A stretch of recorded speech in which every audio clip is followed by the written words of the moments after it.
Muy buenas noches, estamos en La Campana. Mi nombre es Fernando Gómez y hoy vamos a arrancar con un tema de interés nacional sobre lo que pasó en días pasados en la minga indígena.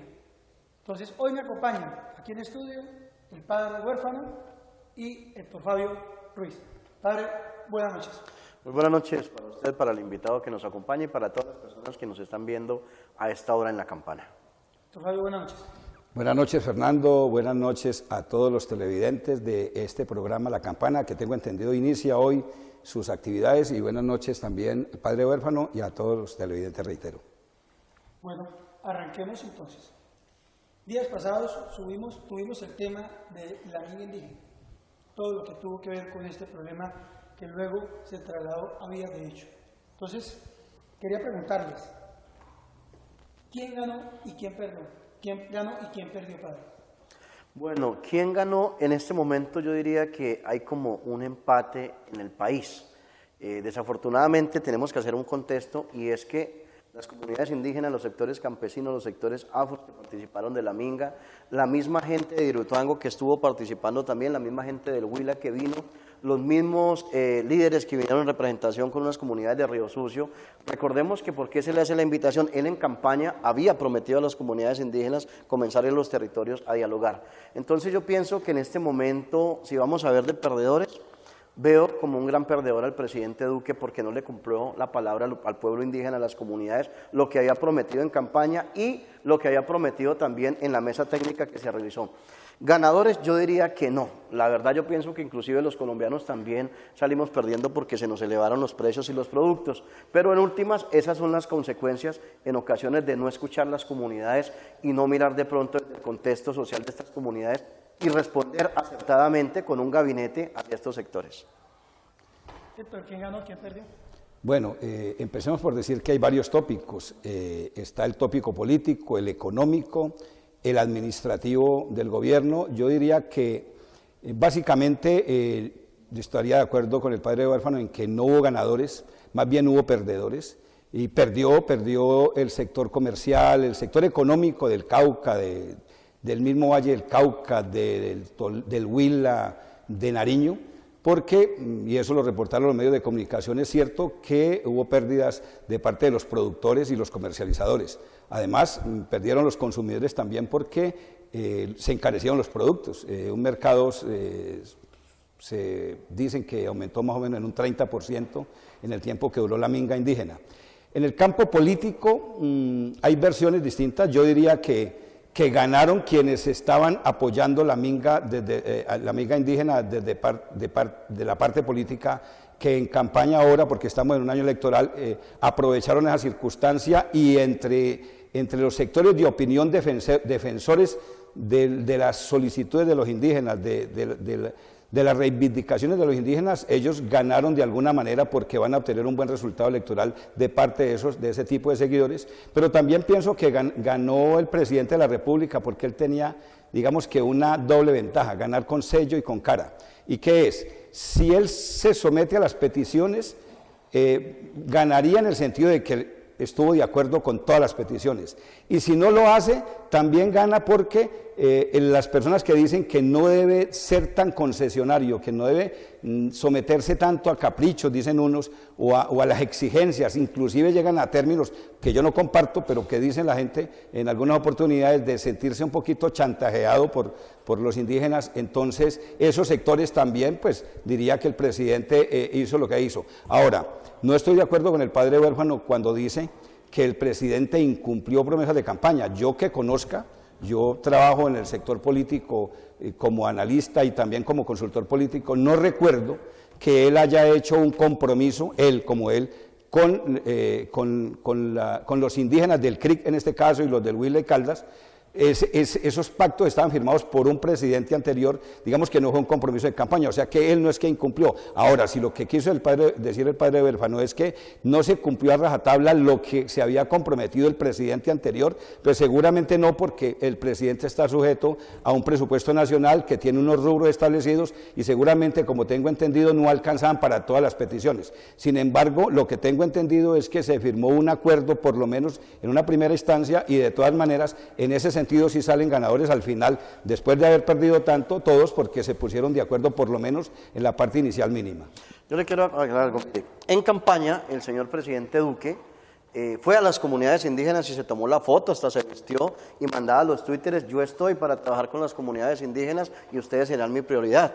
Y si uno en campaña está para las comunidades y no está cuando presidente, eso es engañar. Segundo, aquí con el paro brincó el Centro Democrático. Y aquí Álvaro Uribe Vélez se rasgó las vestiduras y el ministro de la Defensa los trató de terroristas y María Fernanda Cabal de criminalismo. De hecho, todo el mundo pedía bala para los indígenas. Pero yo les voy a poner un ejemplo. ¿Por qué no pidieron esa misma bala en el año 2016, que fue 45 días de paro del gremio camionero, donde se perdieron 3 billones de pesos en esos 45 días, paro que estaba apoyando el señor Álvaro Uribe Vélez y que entonces sí era viable porque era en contra del gobierno Santos? Entonces aquí lo que vemos en estos momentos es una doble moral por parte de un sector político del país, porque si vamos a hablar de que la minga estuvo politizada, yo no estuve de acuerdo con que Gustavo Petro fuera, la verdad.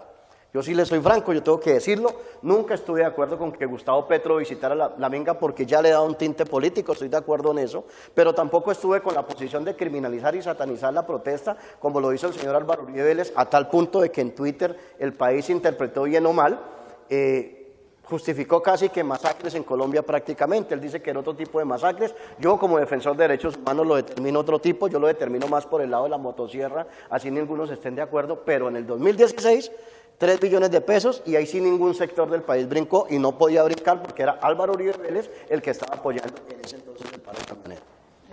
Bueno, yo veo que el padre huérfano lo está llevando no como querían los indígenas, entiendo yo, que era un tema netamente indígena, un tema presupuestal, un tema de tierras, un tema de apoyo. No era tema indígena, era tema nacional con otras comunidades. Lo que pasa es que algunos medios y algunos sectores políticos, qué pena que el interrumpa, no lo mostraban así.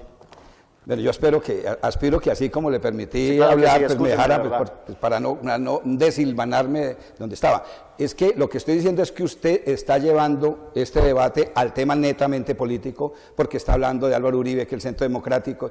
Yo, por eso lo dividí en 3 aspectos. Yo tengo entendido que la minga de parte de los indígenas era un tema de ellos, del CRIC, el tema de indígenas, el tema de tierras, el tema de presupuesto, el tema de reivindicar asuntos que ellos vienen desde hace mucho tiempo reclamando y con justicia, muy seguramente muchos de ellos. Ahora, si lo lleva al campo político, pues hablemos en el campo político. En el campo político, efectivamente, unos quieren sacar partido y otros también. Y las opiniones de Álvaro Uribe en el campo político, pues son la opinión de Álvaro Uribe.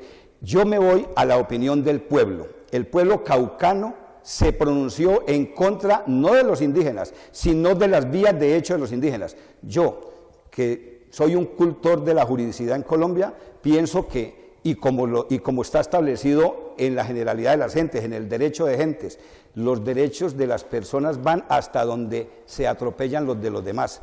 Está muy bien, y respeto, y debe ser así, que la protesta social sea una herramienta válida, una herramienta que deben utilizar los sectores sociales para exigirle al Estado el cumplimiento de sus deberes, el cumplimiento de sus obligaciones, el cumplimiento de lo comprometido en el plan de desarrollo y en el presupuesto nacional. Pero cuando la protesta social se va a las vías de hecho, está atropellando los derechos de los demás, el derecho a la movilidad, el derecho a la libre locomoción, el derecho al trabajo de muchos. Eso afectó mucho a la comunidad.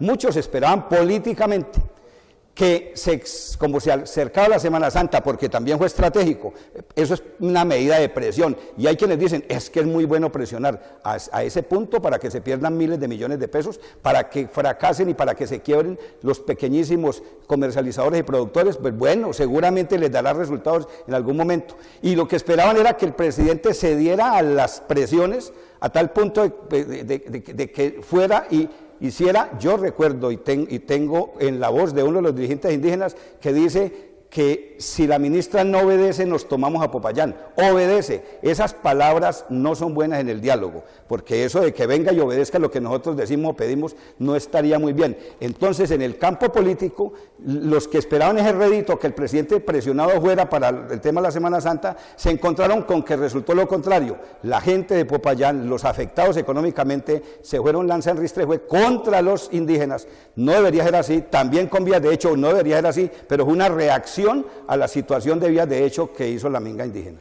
Yo creo que, yo le termino y le complemento algo, mire, el tema de cuando el consejero Neil dice que si la ministra no accede, hay que contar un poquito Pero el lo histórico. corto, como me cortó, no dijo accede, sino obedece. Listo, si no obedece. Ojo con esa palabra, así, Si no no obedece. así no se dialoga, así no se Listo, negocia. perfecto, si no obedece, pero hay que mirar el contexto anterior, que era lo que estaba ocurriendo en Popayán. Yo quiero que usted me diga cuántas personas salieron en realidad a protestar a Popayán y quiénes eran las que salieron a protestar, ¿cierto? Y qué concejal del Centro Democrático empezó a pagar gente porque está comprobado y salió también en medios. Exactamente, entonces la protesta no era todo Popayán también. Eso sí es decir a usted que salió todo Popayán, eso sí sería, perdóneme lo que voy a decir aquí, sería un poquito erróneo. ¿Por qué fue la reacción del consejero Ney? Porque mucha gente de los que estaban allá en Popayán, incluyendo venezolanos, fueron a romper, y los motorratones, digo porque yo tuve contacto con líderes de los que trabajan en el mototaxismo en Popayán, a romper el CRID. Entonces dijo, listo, van a romper el CRID, destrúyanlo. Nos tomamos Popayán, pero nos tomamos las oficinas del CRID y repelemos como esas acciones. Estoy totalmente de acuerdo con usted que esas acciones no se pueden llegar. Pero ¿por qué en Colombia siempre sucede que cada vez que hay un gobierno la gente tiene que llegar a las vías de hecho? ¿Por qué los gobiernos no tienen la capacidad de dialogar y por qué la respuesta de los gobiernos siempre es con la fuerza pública? En el caso del Quimbo, con la construcción de la represa, el caso de Roncesvalles también. En la minga no solo era indígena, lo que pasa es que no mostraron la realidad a nivel nacional. Estaba la gente de Hidroituango, estaba la gente que está en contra del fracking, que el mismo presidente Duque de candidato dijo que no iba a hacer fracking en Colombia, pero que ya está autorizando. Estaba la gente de Río Sucio, estaba la gente del Huila, había gente afrodescendiente, líderes de los afros también, eran diferentes sectores, y estábamos nosotros presentando una propuesta para el país que consideramos que era fundamental en uno de los puntos, la paz urbana, por una sencilla razón, porque muchos de esos jóvenes que se vienen del campo a las ciudades, siendo indígenas o campesinos, terminan aquí en las ciudades engrosando los grupos delincuenciales, vendiendo droga y consumiendo. Entonces, de una u otra forma, éramos sectores del país y sector camionero. Fueron representantes de 20 organizaciones a nivel país del sector camionero también. Bueno, usted acaba de decir algo que, primero, puso en boca mía cosas que yo no he dicho. Yo no dije que todos o que, no, yo dije que los sectores golpeados, que son el comercio y los productores. Yo no voy a caer en ese cuento de que los venezolanos y que no, que tenemos yo no voy a caer en el cuento. Lo que sí sé y está demostrado documentalmente es que actores sociales importantes de la comunidad payanesa interpusieron recursos jurídicos. Los recursos de Popayán que se vieron afectados. Recursos de tutela. Pero venga, un momentico. Y cuando un rico de Popayán se había afectado y tiene 200 trabajadores, esos 200 trabajadores se ven afectados. Entonces, aquí el discurso ese de que el rico y el pobre, no estoy manejando aquí se afectan todos, porque cuando se afecta el rico que tiene 100 empleados, como se afectan los indígenas pero también. por favor, yo lo dejé hablar. Así es difícil, pero mire, cuando se afecta el rico que genera 200 empleos, los empleados también se afectan porque se van a quedar sin ingresos seguramente. Cuando se quiebra el que tenía 5 empleos, se quedan sin empleo esos 5. Ahora, usted lo acaba de decir, entonces la minga, entre comillas, pongo comillas para que no me vayan a malinterpretar, pues fue infiltrada, entre comillas, digo, por otros actores que no pertenecen a la minga, porque es que la minga, hasta donde yo sé, es las reivindicaciones y las exigencias del pueblo indígena, y ellos agregaron, y del pueblo afro. No de los constructores de Hidroituango, no de los camioneros. Entonces, si usted está diciendo que eso era ¿cómo le llamamos a eso? Bueno, esas vías de hecho eran, además de los indígenas y los afros, que era lo que se decía en esencia, competía o que estaba en ejercicio las acciones, eran otros actores. Entonces la minga no fue solo minga, fue otra cosa. Ahí yo lo que sí le quiero decir es que ese discurso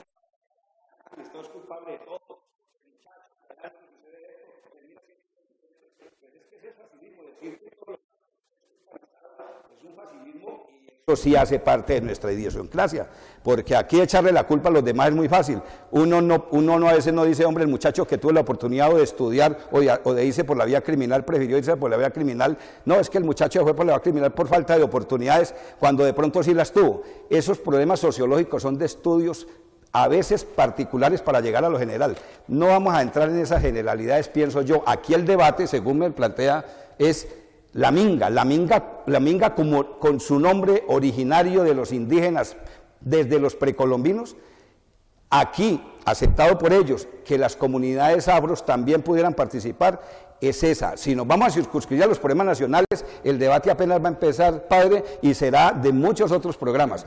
Pero aquí, en la realidad, aquí esto lo volvieron político. Estamos en un año electoral y hay actores que quieren sacar ventajas unos y otros. Pero lo que yo sé es que lo que se pactó hasta ahora era lo que el gobierno había planteado desde antes, no hemos podido ahorrar eso, lo que necesitaban era protestar y hacerse notar para las elecciones y lo lograron, pero también los otros actores van a lograr beneficiarse de eso. Entonces eso me lleva a una pregunta. Ajá. Sí, porque en esta primera pregunta podríamos redondear y no saldríamos de ella. Entonces mi pregunta es, entonces ¿qué viene ahora? Bueno, yo le quiero concluir en algo, mire, aquí el tema no fue político. Desafortunadamente dos actores, tanto la extrema izquierda como la extrema derecha, de pronto lo volvieron político, pero el tema no es político. Y este proceso se venía de una otra forma cuando se habla de minga. Todo actor nacional puede participar, porque es que el tema de la minería no es exclusivamente indígena, el tema del fracking no es exclusivamente indígena, el tema de la coca no es exclusivamente indígena. Eso nos afecta absolutamente a todos. Lo que pasa es que aquí en el país están acostumbrados que los sectores tienen que salir a exigir por los sectores. Ahora, si no quieren que los sectores salgan a exigir, cúmplanles. No se pongan a prometerle cosas que no van a cumplir, así de sencillo. Listo, que no fue este gobierno, que fueron los anteriores, pero cúmplanles. Y lo más sencillo para que Duque se hubiera evitado todo esto y el paro cívico nacional que se viene a partir del 25, que se van a organizar todos los sectores del país, perdón, simple y llanamente, maestro, ¿por qué no fue? Así como fue candidato, ¿por qué no fue? Porque prefirió irse para Venezuela, hacer un concierto, a enardecer el país y solucionar los problemas de Venezuela. No solucionan los problemas de Venezuela porque yo siempre he sido partícipe, cada país que solucione sus problemas en Colombia. Ahora, finalizo con esto. Se hizo la minga, que hubo gente afectada de parte y parte, porque en el fondo todos nos afectamos, hasta yo me afecté porque pagué la libra de papa muchísimo más cara. Pero como colombiano soy consciente que en ocasiones, desafortunadamente los gobiernos no entienden sino a las malas, y desafortunadamente es así. Pero yo quiero... La justicia garantiza a los colombianos, por ejemplo, realmente que se cumplan las acciones frente a las necesidades de las comunidades, la pregunta. Yo sí quiero una cosa, porque una cosa es el discurso y otra cosa son los hechos. Por mi formación jurídica le voy a dar valor a los hechos, a lo que sucedió. Es que ¿por qué el presidente no fue? Yo tengo entendido que sí fue. No fue. Estuvo allá en Caldono, ayer martes, estuvo en Caldono, como se comprometió, dijo, el día que terminen las vías de hecho, al otro programaré para ir. Las comunidades cumplieron, las levantaron. Y fueron. Y las comunidades efectivamente se levantaron y él cumplió yendo y fue. Y estuvo allá. Que no, oiga, es que cómo va a ir uno a dialogar con 5.000 personas en un parque. El compromiso con la mesa de negociación, el compromiso era ir a negociar con ellos. El compromiso era ir y fue. Se lo digo porque yo estuve allá, el compromiso era eso. Y estuvo. Yo no estuve. No cumplió al final. Yo no estuve, pero él sí estuvo en Caldono, cumplió. Ahora, es que él se fue para Venezuela, que no sé qué. Hombre, pues las cosas tangenciales para salir, es eso el discurso. No es el discurso, es la realidad. Nos preocupamos por unos problemas. Pero por favor, déjame hablar. En Colombia tenemos los propios problemas. Déjame hablar, mire, yo le voy a decir una cosa. La obligación de todo presidente de la República, además del régimen interno, es el régimen de relaciones exteriores. Si hay una cosa que afecte a Colombia económicamente, es la mala relación con Venezuela. El principal socio económico de Colombia, 7.000 millones de dólares en exportaciones de Colombia. La balanza comercial con Venezuela es trágica. ¿Y qué pasaría si en Venezuela los venezolanos llegan a solucionar su problema?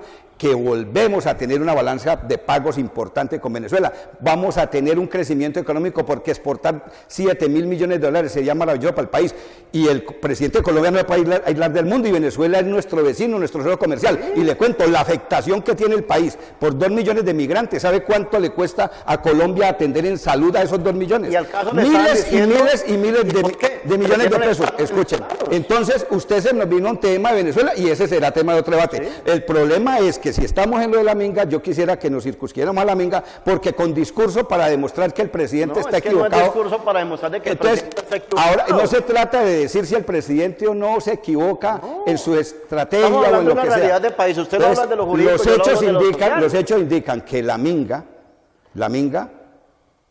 tuvo unas acciones, unas vías de hecho, y eso es reprochable. Usted mismo lo ha reconocido, eso es reprochable, eso hace daño. Entonces la minga hubo vías de hecho. El presidente dijo, yo con vías de hecho, yo no voy. Y él dijo, si acaban con las vías de hecho, yo voy. Acabaron con las vías de hecho y fue. Hombre, los hechos Pero ¿quiénes hablan por acabaron sí con las solos. vías de derechos humanos? Los indígenas. Por eso. Porque se llegó a un acuerdo con el equipo que mandó negociador del gobierno, donde el señor Duque se hacía presente y se paraba con los líderes a firmar el acuerdo, no era más. Oiga, entonces usted me acaba de dar la razón. Sí hubo acuerdo y lo que falta es firmarlo. Pero Usted es acaba que- de decir, pero lo no acaba de decir usted. cumplió, pero no Usted cumplió lo acaba de decir. finalmente. Claro Usted que lo hubo acaba un de acuerdo decir. escrito, pero la firma del presidente Duque la fundamental. Lo acaba de decir. No, es que no estoy diciendo que no. Pero jurídicamente le voy a decir una cosa. Esos acuerdos, hay una cosa que se llama gobierno. Y lo que gobierna se llama el Consejo de Gobierno. Cuando los ministros están delegados por el presidente de la República, esa firma es válida. Sin embargo, el documento mismo lo entregó el presidente. por exigencia de la Minga, querían la ratificación de la firma del presidente y el presidente fue a firmar. Lo que pasa es que para llevar un papel no necesita estar con 5.000 personas. Es que podían ir los 300 que cabían el allá. acuerdo Y fue no ese, quisieron, que iba Duque. caprichosos No, o no es capricho. algo hay detrás. No, que no no. quisieron ir a las 2 cuadras, No, que a los Duque 100 le dio metros. miedo al debate con las A los comunidades indígenas. 200 metros. El presidente no iba a debatir, No, iba a firmar un le acuerdo. dio miedo enfrentar a las comunidades indígenas. ¿Quién dijo que Le dio miedo. ¿Quién dijo que el presidente va a ¿Usted debatir? estuvo en la mesa de negociación? No, pero venga, mentira. ¿Usted estuvo en la mesa de negociación? Vea, Le hago la pregunta. Padre. No, permítame, le padre, hago la pregunta. No, yo le hablo desde la juridicidad. Yo le hablo desde la experiencia. No, pero estuve ¿quién allá. dijo? Venga, ¿dónde Yo le dice hablo que el de la presidente está experiencia. obligado a debatir con los indígenas? A Mano, debatir. es que él le dio miedo a enfrentarse a las comunidades indígenas. No le dio miedo, estuvo No, allá. le y dio dijo, miedo porque ven. mandó al equipo gabinete, y se lo Venga, digo de la escuche, experiencia, mandó al escuche. equipo del gabinete, permítame, a negociar con un documento y una carta que decía no tiene ninguna autoridad para firmar ningún Venga. documento. Eso Vea. es un cheque en blanco. Y Venga. si yo mando a un ministro, Escucha. a un comisionado de paz a negociar sin autoridad, entonces ¿para qué los mando? Lo bueno de los debates es la contradicción. Usted acaba de decir que no negociaron nada, pero que sí negociaron y que faltó la Hubo firma. un Pero déjame acuerdo hablar. sin firmar. Habla y me dejas hablar ahorita. Duque lo ratificaba. Hable todo lo que quiere y me deja hablar. Hay unos hechos. Usted me decía, espera, no, pero venga, porque es que no puede quedar ahí en el, Bueno, no, vamos pero por partes. no puede quedar en el ambiente. Respetemos No, la palabra. Listo, perfecto. Pero no puede quedar en el ambiente. Yo quiero hablar de sus 3 contradicciones fundamentales. Una contradicción fundamental es que usted dijo que ahí no hubo ningún acuerdo cuando usted dice que el presidente iba a firmar el acuerdo. Entonces sí había un acuerdo, faltaba la firma. Que el presidente no fue, pero sí fue, porque allá estuvo y en la televisión lo vimos y estuvo a 2 cuadras. Que no se quiso reunir con los indígenas, pero digo, manden los 300 más importantes que quepan aquí en este sitio donde estoy. Es un sitio cultural, una especie de escuela allá. Yo sí no estuve allá, pero lo que he visto con estos ojitos, lo vi en la televisión. Él estuvo en Caldono y fue a firmar el acuerdo y dijo, me reúno con los 300 más importantes. Hombre, y no va a un debate. Él iba a firmar los acuerdos que había hecho el gobierno, no iba a debatir. La convocatoria no, venga, debata contra 5.000 indígenas aquí. Eso no estaba en ninguna parte escrito ni acordado. Él iba a firmar un acuerdo que usted dijo que no había hecho, pero que sí hizo. Que no fue, pero sí fue. ¿Y qué pasó? Los indígenas no quisieron asistir a 2 cuadras de donde estaban, a un sitio cerrado que por materia de seguridad, yo no voy a decir, a meterme en ese tema de que si había amenazas o no amenazas, cualquier cosa, lo que sí en cualquier parte del mundo los esquemas de seguridad tratan de proteger. En los Estados Unidos, por no tener un esquema de seguridad de protección, le dispararon a Richard Nixon alguna vez, creo, y a otro presidente, creo que a uno de los Bush, y le han disparado a algunos. Los esquemas de seguridad en campo abierto son complicados, sobre todo cuando ha habido en Colombia tanta intolerancia y tanta polarización, de tal manera, y porque es que yo veo las redes sociales, y en las redes sociales uno lo que ve es la gente asusando violencia, y los que preconizan la paz son unos asusadores de violencia cuando dicen que hay que, bueno, eso no es conveniente decirlo aquí en televisión. Entonces, 3 hechos contundentes de contradicción suya. Dijo que no ha habido acuerdo, pero acaba de decirlo, y la grabación está, que sí hubo un acuerdo que no firmó, que el presidente Duque no fue, pero que sí fue. Ahora, la diferencia está en que Duque no obedeció, como trae, a asistir a un debate, que eso no está en ningún acuerdo, hacer un debate con 5.000 indígenas. Él dijo, los 300 que quepan más importantes, los del GAM importantes, vengan, discutimos algunos términos adicionales y yo firmo el acuerdo. Si no fueron, es problema de ellos. Bueno, entonces yo le explico. Lo primero, envió a la ministra, al alto consejero de paz y a un viceministro con una carta en blanco prácticamente, a empezar a cuadrar la vía y todo el protocolo de seguridad para ir al Cauca. Ese fue el primer hecho. Segundo, se llegó a una concertación sin firma, verbal, de que el presidente Duque, y así lo terminó la ministra, iba a firmar el acuerdo con las comunidades indígenas. Ojo, pero no había ningún tipo de acuerdo como tal escrito. Eso fue un acuerdo verbal, es válido, pero ellos no tenían poder de firmarlo. Es decir, ellos no tenían poder de firmarlo. Tercero, el compromiso y las dinámicas de las comunidades indígenas, y eso se acordó en la mesa de negociación, que los líderes indígenas como tal no iban a estar solos en el momento en que el presidente Duque firmara. Y lo que se llegó era que el presidente Duque iba a asistir a la plaza principal a firmar lo que se había de una u otra forma, él iba a ratificar lo que se había dicho allí. Las comunidades indígenas, déjeme decirle, mi querido abogado, tienen unas dinámicas muy distintas, y es que ellos no negocian sin consultárselo absolutamente a toda la comunidad en general, porque ellos tienen su propia legislación indígena. Entonces, esos fueron los hechos que ocurrieron. Duque y los ministros se comprometieron a ir precisamente a ese sitio. Después dijo, no, yo no voy, y la comunidad se quedó esperándolo ahí donde inicialmente se había establecido que era el punto. Ah, sí, fue a Caldono, pero no fue realmente al evento con las comunidades indígenas. Hay una cosa que me llama la atención, me llama la atención, tres cositas muy puntuales. O sea que ya nos pusimos de acuerdo de que sí hubo acuerdo, porque usted dijo que era verbal, pero dijo que sí hubo un acuerdo. Escuche, por eso. Entonces, pero el acuerdo se ratificaba con la firma del presidente Duque, y el compromiso con la mesa que dio Duque era ir a firmar allá. Entonces, sí hubo un acuerdo que faltó firmar.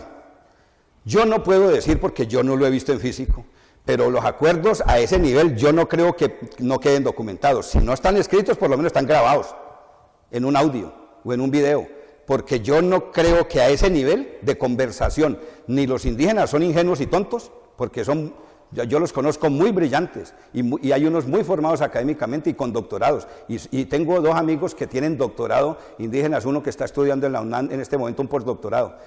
Y le cuento una cosa, yo no lo he visto, pero yo no creo que haya acuerdos verbales sin documentarse. O están documentados en audios o videos, o están documentados por escrito. Pero usted acaba de decir algo que me parece muy interesante, sí hubo un acuerdo. Segundo, que el presidente no lo firmó porque no fue al parque, sino que estaba a 200 metros, porque él no fue a beligerar o a debatir en un parque.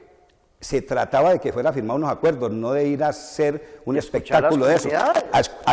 Ya el gobierno había escuchado, y él podía escuchar a los voceros de esas comunidades, que 300 indígenas que han podido caber allá, voceros de esa comunidad podían estar entrando y saliendo y decir, hombre, llegamos a esto, llegamos a este punto, ellos son voceros. Para eso existen los voceros, el gobierno mandó sus voceros. El compromiso era que estaba toda la minga presente en ese evento. Entonces, ahora, si la cosa es de capricho, pues bueno, vamos a ver qué pasa con el capricho. ¿A dónde vamos a llegar?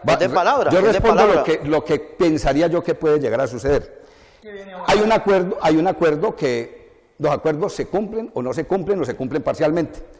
El ánimo que yo veo del gobierno de cumplir con los 837.000 millones de pesos, una parte para los indígenas de Caldas, otra parte para los indígenas del Huila, y otra parte para la gran mayoría para los indígenas del Cauca, que están constituidos en el CRIC, y hay una parte por fuera de esos 837.000 millones de pesos que está para otros indígenas que no participaron de la minga, que son la gran mayoría en Colombia, muchos más que los que participaron.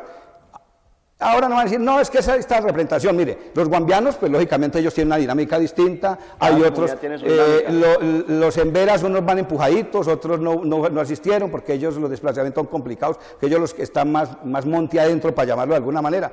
Pero muchos indígenas del país no participaron de la minga, porque ellos en su propia dinámica tienen una negociación directa con el gobierno, y ellos han podido llegar a unos acuerdos, o no los conozco todos, no soy parte del gobierno. Entonces, lo que yo creo que va a pasar es que, conforme a lo que usted dice, hay unos acuerdos, si no están firmados por firmar, pero si son acuerdos es porque ya está todo listo, no falta y no poner la firma del presidente. Si el capricho es que el presidente tiene que exponer aquí al aire libre frente a 5.000 indígenas, pues hombre, esa exposición del presidente a 5.000 indígenas, ¿quién dijo que el presidente está obligado a ir a hacer un debate con 5.000 indígenas? Pues uno contra 5.000, no digo contra enfrentados, sino... escuchar a las comunidades, así como las escuchaba el candidato. ¿Será que los indígenas no tienen voceros capaces de hablar? 300 que cabían allá. ¿Y será que el presidente no tiene suficientemente las puestas para ir a las comunidades? ¿Qué viene? Que esos acuerdos que el gobierno está dispuesto a cumplir, según he escuchado, no sean torpedeados con otras vías de hecho, y puede suceder que, alentados por la campaña política, ¿Pero Dicen, por qué le mete política? porque estamos en un año político. Por eso, pero ¿cuál campaña política? Diga quién está haciendo campaña política con las comunidades indígenas. Yo le hago una pregunta. Que es que todo el tiempo está satanizando las Yo le hago una comunidades pregunta. indígenas. Entonces, el maíz, de donde es Feliciano Valencia, el senador, no va a dar avales a nadie. Y no es responsabilidad de un senador ir a su territorio a responder por sus Eso, comunidades. la pregunta es, sí participan en política ellos. El maíz está dando avales por todo Colombia. Como lo está dando el Centro Por Democrático. eso estoy diciendo que Claro. hay campaña política. Es que Pero no entonces estoy- diga quiénes, porque es que usted dice, satanizó la minga con campaña política y no miramos el otro lado. Es que yo no estoy diciendo Usted que está es de un peor solo... que el ministro de la Defensa. Yo mi no estoy querido diciendo abogado. que es de un solo lado. Estoy diciendo de que hay campaña política. Y ellos están en campaña política. Entonces, ¿qué viene ahorita? La campaña política. El maíz, que es la de Feliciano Valencia, principal líder, senador de los indígenas del Cauca, ese maíz está dando avales para alcaldías, para consejos municipales, Centro Democrático para asambleas. no los da? ¿Cambio Escúcheme, Radical no los da? escúcheme. ¿A uno lo da? Déjeme terminar. De igual manera, los otros actores, los afectados por las vías de hecho, en este caso, también tendrán candidatos por los partidos Cambio Radical, Conservador, Liberal, la U, Centro Democrático. Entonces los indígenas Entonces, no ¿qué siendo pasa? afectados por los incumplimientos de los dos. Dependiendo de las necesidades y el aprovechamiento político, porque estamos en un año político, ¿qué puede pasar? Puede que no pase nada y firmen y ya, y se cumpla con los Es lo más acuerdos. sano para el país.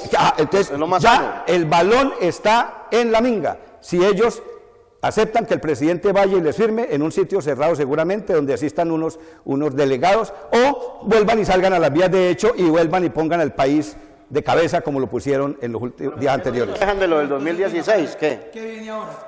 ¿Qué viene ahora? Mire, yo veo un panorama, estoy de acuerdo con lo que dice aquí el abogado, y es lo siguiente, el país está politizado, y está tan polarizado políticamente que estoy de acuerdo el tema suyo en las redes sociales.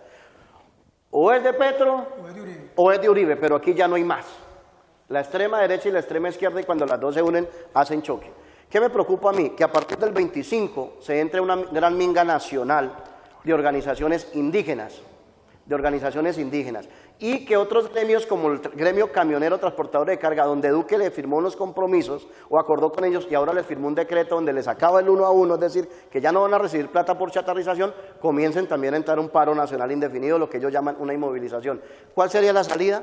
El diálogo y la concertación y organizar mesas de trabajo con estos sectores que de una u otra forma necesitan ser escuchados y empezar a buscar en conjunto, cediendo desde todos los espacios, tanto el gobierno como las comunidades, un espacio donde puedan encontrarse y empezar a buscarle soluciones. Yo veo esa salida así. Yo estoy totalmente de acuerdo en que la vía, no la solución.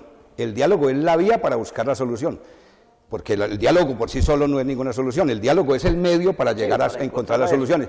El mejor medio siempre para todos será el diálogo, el mejor medio para todos siempre será la concertación. Cuando no se pueda concertar en el diálogo, ceder de las partes, eso también es un buen medio. Esperemos que lo puedan lograr, esperemos que la tragedia económica del Cauca y Nariño por lo que pasó con la minga se pueda superar a través del diálogo permanente y que no sea a través de las vías de hecho. Esperemos que los camioneros no vayan a las vías de hecho y no que dialoguen. Yo estoy seguro que el gobierno dialoga porque no se va a oponer a que haya mesas de trabajo. Lo que pasa es que dice, como no acceden a lo que pedimos y nosotros decimos más, entonces vamos a las vías de hecho para presionar. Eso se volvió una costumbre en Colombia, una costumbre fea, pero desafortunadamente se volvió costumbre fea a los gobiernos mentirle a la gente, como por ejemplo traer camiones del exterior para acabar la flota de camiones aquí y entregarle a las grandes multinacionales el tema de mover los camiones en Colombia. Entonces, padre y Héctor Fabio, Ya me voy. ya viene la marcha del 25. ¿En qué puede repercutir esto? ¿Qué problema puede generar esto al país si no se llega a un acuerdo o un pacto entre el gobierno y los marchantes del 25?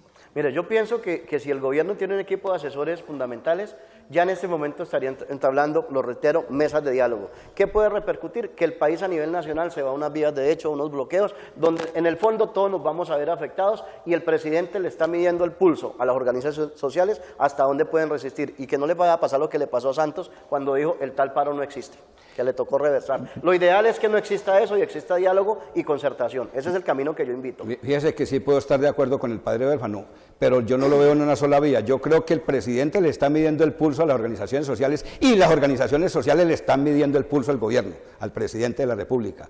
¿Qué pasa allí? El temor que tenemos es que yo no voy a hablar de los infiltrados, los adherentes, simpatizantes de estas marchas, siempre existen unos un poquito más, llamémosle un poquito para llamarlo decentemente, extremistas. Por ejemplo, es lamentable que estudiantes de Univalle exploten con esos, ¿cómo se llamaría eso? Con esos artefactos que estaban construyendo unos en Dagua y otros en la misma Universidad del Valle. Lamentable las muertes. Esas cosas no deben suceder, y si a las marchas, a las protestas, le suman petardos y seguramente vías de hecho que, ojalá no, pero si sucede así, otra vez el país en las mismas circunstancias. Pero estoy de acuerdo con usted, esto se volvió político en un año electoral donde se están midiendo el pulso los unos con los otros. Ahora, yo también censuro algo, estoy de acuerdo con lo que él dice frente al tema de las infiltraciones de las marchas, pero también el Estado infiltra las marchas. En el Cauca, por ejemplo, cuando dijo la señora Cabal, es que secuestraron a un policía, no, ¿qué hace un policía, un soldado de civil, cabildo adentro, armado, solo? ¿Qué hace el tipo solo? ¿Qué hace un mayor adentro, cabildo adentro, solo, armado y de civil? ¿O qué hace el policía infiltrado y se descubre dentro de la protesta? ¿Para qué lo meten ahí? Hay fotos en redes sociales, hay videos donde las marchas, al lado del ESMAD están los escapuchados y después en el carro se quitan la ropa y se transforman nuevamente uniformados. Entonces, estos extremos, tanto de la extrema derecha como de la extrema izquierda, cuando se unen, realmente lo único que hacen es causar un daño impresionante para el país, que con el fondo, tanto los sectores del Estado como los sectores de izquierda terminan delegitimando la protesta social. Es que hay una cosa que me llama la atención, y sí, es cierto, eso de, bueno, no sé si es cierto de que estaban armados, seguramente sí, y además porque es que un mayor del ejército no debe andar desarmado nunca si esté de civil, porque eso está dentro de sus reglamentos, porque es alguien que tiene que protegerse por su condición de militar. Pero también tengo muchos videos donde hay indígenas armados y no con un pero no como el video que le hicieron ahorita a este indígena con el fusil, no, con fusiles. Con fusiles. Ahorita cuando fue Petro, eso era un machete. Hay armados con fusiles, sí. Indígenas, hombres y mujeres, con pistolas y con fusiles, inclusive con la cara tapada, indígenas. Otros sin la cara tapada y se veía en el fondo otros 3 o 4 armados, y hay esos videos y uno se diría, bueno, y es que no es ¿De qué fecha son esos videos? No es que la Guardia Indígena es con palitos. ¿De qué fecha son esos Ahora, videos? Yo no sabría decir de qué fecha. De las FARC de civil, cuando operaban las FARC. No, pero es que en ese video están saludando personas que no son antiguas, que son de momentos y que son seguramente estos momentos. Mire, la verdad es que en esencia lo de la minga es justo que se haga, pero no con vías de hecho, que se haga de la manera correcta, como protesta social, como una marcha ordenada, sin que afecten la economía de ellos mismos, porque ellos también son productores, a menos que haya unos que sean marchistas profesionales y no trabajen, no produzcan nada, sí, pero muchos indígenas son productores y ellos mismos se ven afectados. Bueno, dicen que estaban subvencionados por el gobierno de Venezuela, eso yo no voy a entrar en esa temática que usted planteó ahorita. Desafortunadamente, pues el tiempo es corto en televisión y yo tengo que cumplir con otros compromisos, pero lo que le digo es que queda en punta el debate, padre huérfano, porque hay muchas cosas en las que coincidimos, y en la que mayormente coincidimos es en aquella en que las vías de hecho no son buenas, que los indígenas tienen derechos, por supuesto, pero también las otras personas, los mestizos como yo y como usted seguramente, padre, también tenemos derechos. También tenemos derechos, también tenemos derechos. Sí. Y entonces es que compartamos esos derechos y nos pongamos de acuerdo, dialoguemos y nos pongamos de acuerdo, pero sin las vías de hecho para no afectar a los demás. Y a los muchachos que tienen mucho calor, mucha emotividad, que no se apasionen a tal punto de ir a construir papas bombas que se les exploten en el cuerpo y fenezcan tan lamentablemente tan jóvenes. Yo le diría un mensaje finalmente para los muchachos que tienen mucho calor: no se llenen de hijos. Bueno, ahí ustedes escucharon pues 2 puntos diferentes, pero coinciden en algo real. Es que no hay que llegar a las vías de hecho. Aquí nos podríamos pasar mucho tiempo hablando sobre este tema y sobre muchos temas más, pero se nos acaba el tiempo. Véanos por el canal 10, por Lego Comunicaciones.